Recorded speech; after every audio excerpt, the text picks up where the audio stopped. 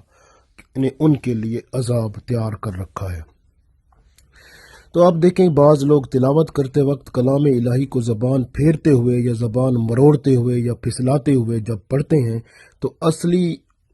جو مطلب ہوتا ہے وہ پھر نہیں نکل سکتا، یعنی دوسرے لفظوں میں ہم کہتے ہیں وہ تحریف کرتے ہیں۔ تحریف کا مطلب ہوتا ہے حرف بدل دیتے ہیں، تو اس سے مطلب بدل جاتا ہے، جس طرح کے یہود و نصارہ یہ کیا کرتے تھے۔ آپ غور کریں، بعض اوقات ایسا بھی ہوتا ہے کہ جس طرح قرآن پاک کی کوئی آیت ہے، اب اس کا وہ کسی اور مقصد کے لیے ہے، لیکن بندہ اس کو کسی اور مطلب کے لیے بیان کرے تو وہ بھی اسی میں ہی آتا ہے۔ جس طرح آپ دیکھیں کہ پاکستان اور کے ریڈیو اور ٹی وی میں ایک دفعہ کیا ہوتا تھا، آبادی کو کنٹرول کرنے کے لیے، جس طرح پاپولیشن پلاننگ یا آبادی کو کنٹرول کرنے کے لیے وہ سورہ بقرہ کی آیات پڑھتے تھے، ربنا لا تحملنا ما لا طاقت لنا به واعف عنا۔ کیا کہتے تھے؟ ربنا، اے ہمارے رب، لا تحملنا، ہم پر نہ ڈال، ما لا طاقت، یعنی ہم پر ایسا بوجھ نہ ڈال، ما لا طاقت، جس کے اٹھانے کی ہم میں طاقت نہیں۔ تو اس طرح وہ پڑھا کرتے تھے، جبکہ یہ آیت جو ہے یہ تو دعا ہے، یہ اس کی دعا اس کے بارے میں نہیں ہے کہ بچے ہمیں ایسا بوجھ نہ ڈال، یعنی اولاد کو بوجھ سمجھ کر وہ بولا جاتا تھا، جبکہ قرآن پاک میں ایک جگہ اور آیت آتی ہے کہ جو اولاد ہے وہ اس کو قتل نہ کرو، اس کا رزق اور آپ کا رزق ہم دیتے ہیں۔ تو جب کہ اللہ تعالیٰ نے اولاد کا رزق پہلے بیان فرمایا اس آیت میں اور بندوں کا رزق بعد میں، تو اس کا مطلب ہے جو بچہ پیدا ہوتا ہے وہ رزق اپنا لے کر آتا ہے۔ تو یہ جو لوگ قرآن پاک کی اس آیت کو حکومت کے پیسے لے کر ریڈیو اور ٹی وی پر پڑھا کرتے تھے تو وہ اس تعریف کیا کرتے تھے، قیامت کے دن وہ بھی پکڑے جائیں گے اور اس ظلم میں وہ برابر کے شریک تھے جو حکومت نے کیا تھا۔ تو اس لیے کہ اکثر حکومتیں یہی کرتی ہیں، کیونکہ پاپولیشن پلاننگ جو ہوتی ہے یا آبادی کی منصوبہ بندی جو کرتے ہیں، اس میں جو پیسے ملتے ہیں باہر سے امداد کے طور پر وہ مل جاتے ہیں، اس کے ساتھ کوئی کنڈیشن نہیں ہوتی، شرط نہیں ہوتی، تو پھر یہ کوشش کرتے ہیں کہ یہ چلو پیسے تو مل رہے ہیں نا تو یہ کام کرو، یہ نہیں دیکھتے کہ یہ اسلام کے خلاف ہے یا اسلام میں ہے، تو اسلام کی خبر نہیں کرتے بلکہ پیسہ لینا ہوتا ہے، تو یہ دنیاوی مقصد کے لیے استعمال کیا جاتا ہے، تو قرآن پاک کی آیت کو بھی غلط استعمال کر دیا جاتا ہے، تو اس وجہ سے پھر وہ پورا ملک جو ہے اس بحران کا متحمل ہوتا ہے، پھر وہ سب پر ملک کے اندر برکت بھی نہیں ہوتی، رحمت بھی اللہ کی نہیں آتی، اور اس کے اندر جو ہے ظلم اور بربریت اور نقصان اور ایسے کام ہوتے ہیں جو کہ اللہ معاف کرے کہ بہت ساری برائیاں جنم لیتی ہیں، تو یہ سب کچھ ایسے پھر ہوتا ہے۔ تو اس لیے جو ہے آپ دیکھیں کہ ابھی کچھ عرصہ پہلے کی بات ہے، یہ جیسے وہ تحریک لبیک تھی، انہوں نے ختم رسول صلی اللہ علیہ وسلم، ختم نبوت صلی اللہ علیہ وسلم پر بات کی، تو اس کے بارے میں حکومت اور دوسری طرف سے جو بات سنی گئی، انہوں نے کیا کہا کہ قرآن پاک سے وہ سورہ بقرہ کی آیت پڑھی، انہوں نے کہتے ہیں وَإِذَا قِيلَ لَهُمْ لَا تُفْسِدُوا فِي الْأَرْضِ قَالُوا إِنَّمَا نَحْنُ مُصْلِحُونَ، کہ وہ کہتے ہیں یہ تو لوگ جو ہے نا یہ تو فساد کر رہے ہیں، تو یہ قَالُوا إِنَّمَا نَحْنُ مُصْلِحُونَ، اور یہ جو ہے نا کہتے ہیں کہ ہم تو اصلاح کر رہے ہیں، حالانکہ یہ آیت جو ہے یہ تو منافقین کے لیے نازل ہوئی، یہ تو آپ دیکھیں نا قرآن پاک پڑھیں اس کے اندر دیکھیں تو یہ منافقین کے بارے میں ہے۔ وہ بندہ جو کہ ختم نبوت کی بات کرتا ہے وہ منافق کیسے ہو سکتا ہے؟ تو اس پر یہ آیت کو لاگو کر دینا تو پھر یہ بھی تو اسی آیت کے مطابق جرم ہے، گناہ ہے، اور اللہ تعالیٰ کے ہاں عذاب مبتلا ہوں گے یہ لوگ۔ اس لیے کہ ہمیشہ جو بندہ صحیح کام کرتا ہے اور اس کے بارے میں آپ یعنی کہ اس کو اپنے نظریے کے مطابق، اپنے خیال کے مطابق قرآن پاک کی آیت کو استعمال کر لیتے ہیں، تو اس کا مطلب ہے پھر قرآن کو آپ نے اللہ کا حکم تو نہ سمجھا، پھر آپ کی اپنی مرضی ہے جو آیت جہاں استعمال کر لیں۔ تو یہ جو ہے یہ آیت وَإِذَا قِيلَ لَهُمْ لَا تُفْسِدُوا فِي الْأَرْضِ، جب ان سے کہا جاتا ہے کہ زمین پر جو ہے فساد نہ پھیلاؤ، قَالُوا إِنَّمَا نَحْنُ مُصْلِحُونَ، وہ کہتے ہیں کہ ہم تو اصلاح کرنے والے ہیں، یہ منافقوں کے لیے ہے، فساد کرنے والے جو منافق ہیں ان کے لیے ہے، یہ اس کے لیے نہیں ہے جو جو جو ختم النبیین کے بارے میں بات کرتے ہیں، ان کے لیے نہیں. یہ آیت کو غلط استعمال کر کے لوگ جو ہیں پھر اللہ کے ہاں وہ جو ہے عذاب لینے کے لیے تیار ہو رہے ہیں، لیکن وہ خیال نہیں کرتے، بلکہ اللہ کی قانون کو، اللہ کی کتاب کو، اللہ کے الفاظ کو، اللہ کے کلام کو اپنے مقصد کے لیے استعمال کرتے ہیں. یا اگر حکومت وقت ایسا کراتی ہے تو وہ پوری کی پوری حکومت اللہ کی طرف سے وہ ملامت میں آتی ہے، اور وہ برکت اس سے اٹھ جاتی ہے، رحمت اللہ کی اس سے اٹھ جاتی ہے، اور وہ حکومت ہمیشہ مصیبتوں میں، پرابلم میں ہی رہتی ہے، اور اس طرح سے اللہ تعالیٰ کی رحمت اور برکت سے وہ خالی ہوتی ہے.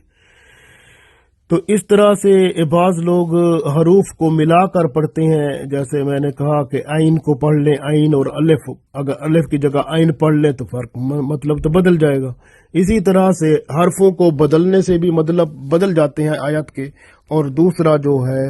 وہ حرف بدل کے جب پڑھیں گے تو اس کے معنی بھی بدل جاتے ہیں. تو ایسا بیان کر کے ساتھ یہ کہہ دینا کہ یہ اللہ کا حکم ہے، اللہ کی طرف سے ہے، تو یہ اللہ پر یقیناً جھوٹ ہے، اور اللہ کی طرف جھوٹ منسوب کرنے والے اپنی تیاری کر لیں، کیونکہ قیامت کے دن اللہ نے حساب ضرور لینا ہے.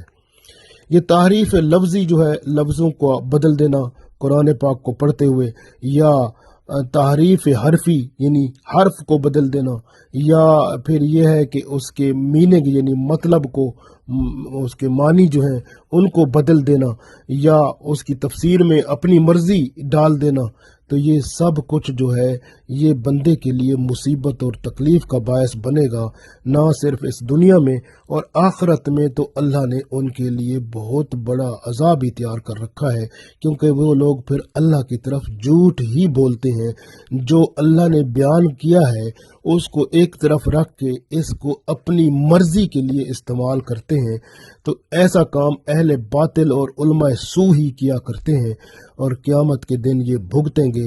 دھوکے اور جھوٹ کے صلے میں. اسی طرح جس طرح کے یہود تورات پڑھنے میں تعریفیں کیا کرتے تھے، اور یہ بھی اسی طرح ہی تعریفیں کر کے زبان پھسلا کر یا مروڑ کر پڑھتے ہیں، تو پھر قیامت کے دن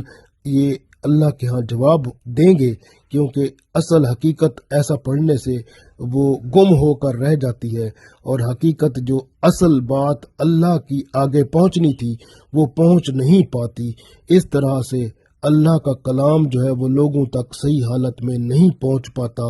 جب اس کا مطلب بدل دیا جاتا ہے، یا لالچ دنیا کا جو ہے اس کی وجہ سے ان الفاظ کو جو قرآن پاک کے ہیں یا کتاب کے ہیں اپنی مرضی سے استعمال کیا جاتا ہے. تو اس طرح سے اللہ کے ہاں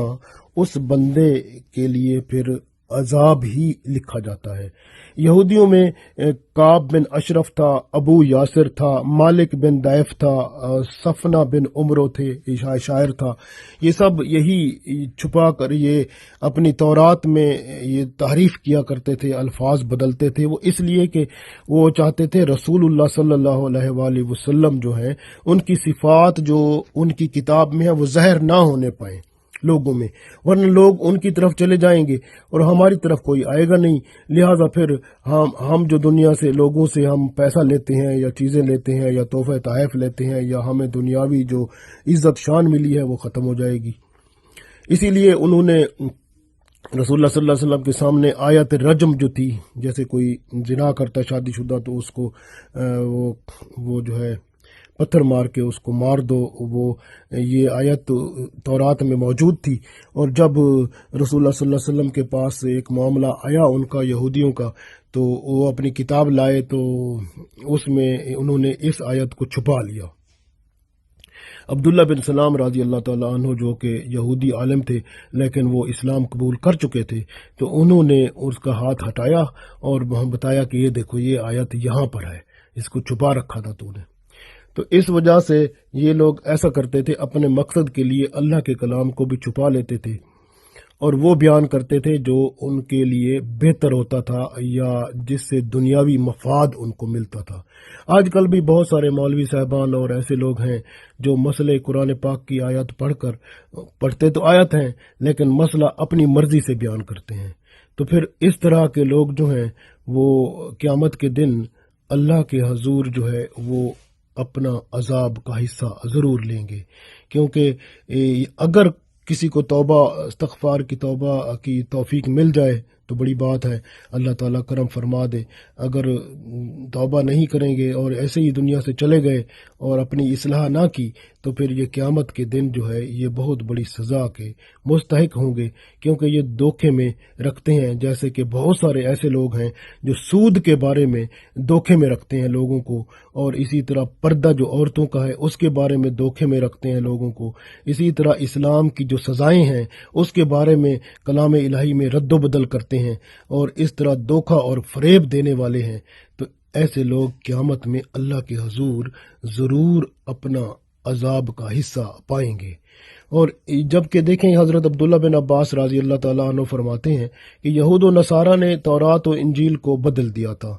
اور ان میں اپنی طرف سے کچھ شامل کر دیا تھا، جس پر اللہ تعالیٰ نے یہ آیت نازل فرمائی، اور تورات کی جن آیات میں رسول اللہ صلی اللہ علیہ وسلم کا ذکر ہوتا تھا یہودی اسے بدل دیتے تھے۔ جب انہوں نے اس کو بدل دیا، جیسے آپ دیکھیں کہ ابراہیم علیہ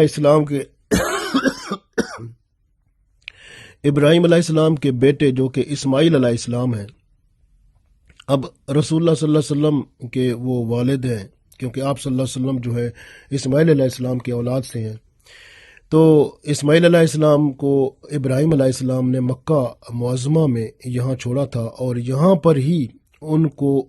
اپنے بیٹے کو ذبح کرنے کا خواب جو آیا تھا، پھر یہاں پر قربانی کے لیے، جہاں پر آج کل وہ مروہ ہے، صفا مروہ، تو مروہ جو ہے وہاں مروہ کے پاس وہیں جو ہے وہ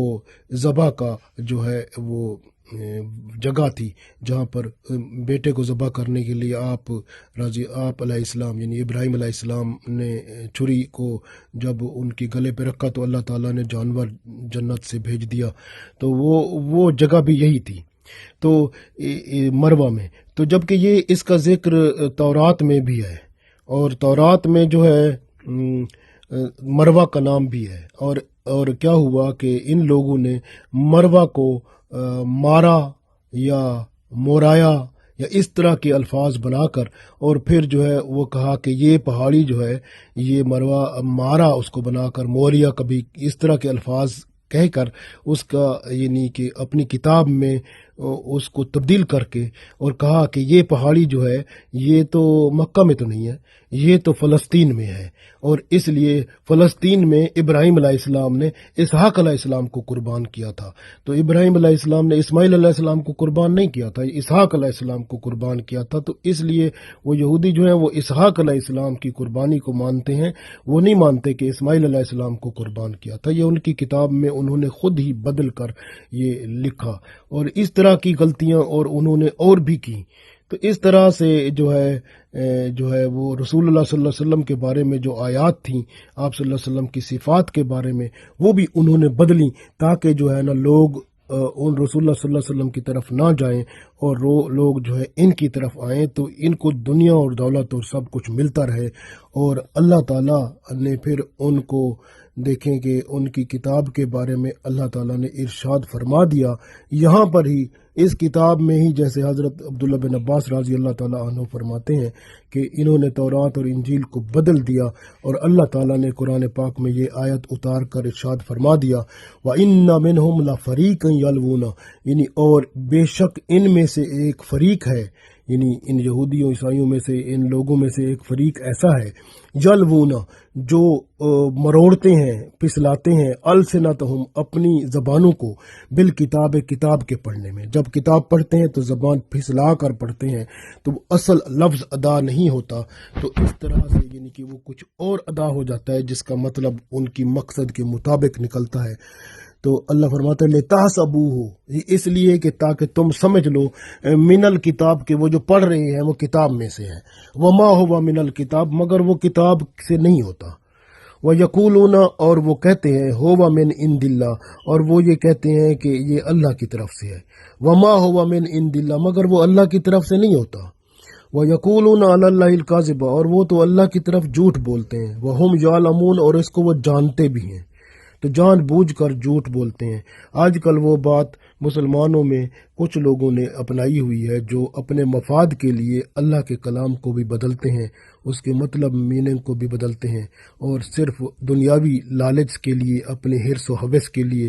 عزت و شان کے لیے، شہرت کے لیے، اپنے اس کے لیے، تو یہ قیامت کے دن پھر یہ بھی انہی یہود کے ساتھ ہی ہوں گے، کیونکہ آپ صلی اللہ علیہ وسلم نے فرمایا تھا من تشبہ قوما فہو منہم، جس نے جس قوم کے ساتھ مشابہت کی انہی کے ساتھ وہ ہوں گے، کیونکہ یہودیوں کا طریقہ کار یہی تھا کہ وہ قرآن پاک اپنی ان کی تورات جو اللہ کا کلام تھا ان کے پاس، اس میں وہ لفظ بدل کر، مطلب معنی بدل کر، وہ جو ہے وہ اپنی مرضی سے دنیاوی مفاد کے حصول کے لیے وہ ایسا کرتے تھے۔ آج جو قرآن پاک کو اس طرح استعمال کرے گا یہ بھی کل کو انہی کے ساتھ ہی ہوگا۔ ہم اللہ تعالیٰ سے دعا کرتے ہیں کہ اللہ تعالیٰ ہمیں قرآن پاک کو صحیح طرح سے سمجھنے کی توفیق عطا فرمائے، اور پھر اس کو صحیح طرح سے جو سمجھا جائے اس پر پھر مکمل طور پر اللہ تعالیٰ ہمیں عمل کرا کے اپنے ہاں مشرف فرمائے، اور رسول اللہ صلی اللہ علیہ وآلہ وسلم کے نقش قدم پر چلا کر اس دنیا میں اور آخرت میں کامیاب فرمائے۔ آمین۔